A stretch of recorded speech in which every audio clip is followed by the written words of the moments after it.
with RJ Anusha.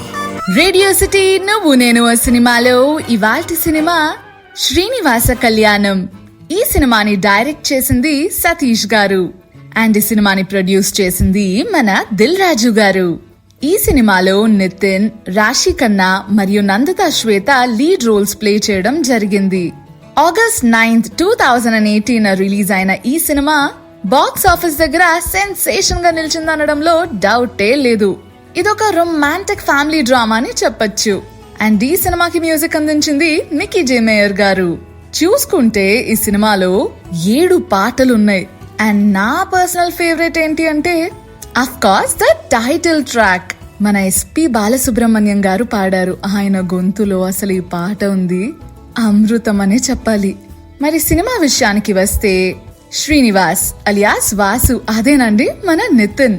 తను sort of a traditional guy అనమాట, who believes that marriage అనేది life లో ఒక పెద్ద ఫెస్టివల్ అన్నట్టు. And it's just not an event, ఒక సెలబ్రేషన్. తను వాళ్ళ ఫ్యామిలీకి దూరంగా ఉంటాడు. వాళ్ళ కజిన్ అయినటువంటి పద్మావతి పద్దు వాసుని ప్రేమిస్తూ ఉంటది. తను వచ్చిన వెంటనే పద్దు ప్రపోజ్ చేద్దామని వెయిట్ చేస్తది. చండీగఢ్ లో వాసు ఒక ఆర్కిటెక్ట్ గా వర్క్ చేస్తాడు. అక్కడ హీ మీట్స్ శ్రీదేవి, అదే శ్రీ అండి మన రాశి ఖన్నా. తను బ్రతకడానికి కోసం సెవరల్ పెటీ జాబ్స్ అని చేస్తూ ఉంటుంది. మెల్లమెల్లగా వాళ్ళు లవ్ లో పడిపోతారు. వాళ్ళ ఫ్రెండ్ అయినటువంటి ప్రియాకి పెళ్ళైనాక they realise that they are meant for each other అన్నట్టు. అప్పుడు వాసు వెళ్లి శ్రీకి ప్రపోజ్ చేస్తాడు.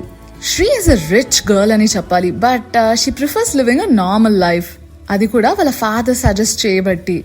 ఎందుకు అంటే వాళ్ళ ఫాదర్ అయినటువంటి ఆర్కే బిజినెస్ లోకి ఎంటర్ అవ్వాలంటే జనాల యొక్క నార్మల్ లైఫ్ ని నువ్వు చూడాలి అని అంటారు. వెల్, ఆర్కే కాన్సెప్ట్ ఏంటంటే హీ బిలీవ్స్ దాట్ మ్యారేజ్ అనేది ఒక సింపుల్ ఈవెంట్ అన్నట్టు. అండ్ ఆ పెళ్లి మీద ఒకళ్ళ టైం అంతా ఇన్వెస్ట్ చేయడం is not okay for RK. Vasu ఆర్కేకి వాళ్ళ ప్రేమ గురించి చెప్పి పర్మిషన్ అడుగుతారు. ఇరువైపు ఫ్యామిలీస్ కలుసుకుని వాళ్ళ పెళ్లికి అంగీకారం తెలుపుతారు. బట్ ఇక్కడ డిసప్పాయింట్ అయ్యింది మన పద్దు. ఆర్కే వాసుతో ఒక ప్రీ మ్యారైటల్ అగ్రిమెంట్ సైన్ చేయమని చెప్పేసి అంటాడు. శ్రీని పెళ్లి చేసుకోవాలి అంటే ఇది కంపల్సరీ అంటాడు. అప్పుడు వాసు ఆర్కే పర్స్పెక్టివ్ అంతా మార్చాలి అసలు పెళ్లి మీద అని డిసైడ్ అవుతాడు. ప్రతి ఈవెంట్ లో ఆర్కే పాల్గొనాలి అని చెప్పేసి ప్రామిస్ అడుగుతాడు. సో ఆ తర్వాత ఏమై ఉంటది? ఆర్కే ఆ ప్రామిస్ కి అగ్రీ అయి ఉంటారా? ఎన్నో సంవత్సరాలుగా బిజినెస్ చేస్తూ పెళ్లిని ఒక ఈవెంట్ లా చూసే ఆర్కే వాసు చెప్పే మాటలకి కరిగిపోతారా? అసలు వీళ్ళిద్దరికి పెళ్ళవుతుందా?